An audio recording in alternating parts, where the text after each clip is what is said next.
And you say that Luther called the book of James a straw man epistle. What was Luther's opinion of James later in his life? I believe I have read Luther on James, and he wholly accepted the book. I believe he saw the error in his early opinions on James as his study of Scripture continued. I can't respond. I don't know. It's probable that the writer is correct because, of course, Lutheran Bibles have James right where Catholic Bibles have them.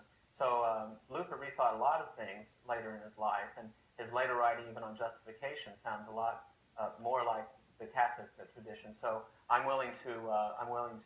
Could be possible. Yeah, I think there's something to say about Luther in that sense. I mean, when he changed the Old Testament canon, he really had some legitimate reason because he could point to something. Right. But he didn't have any legitimate reason to change the New Testament, and he didn't. That's right. Yeah.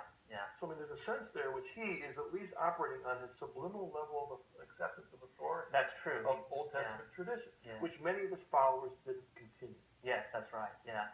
Luther is a marvelous individual in history, one of the great minds in the history of the church, and the Catholic Church owes Luther a great deal because Luther, despite the fact that, of course, there are doctrinal differences, which perhaps are being ironed out in very significant ways in recent years, Luther saw real corruption in the church, and he called the church's attention to it. And we have the Counter-Reformation as a result of that, which has made our faith stronger.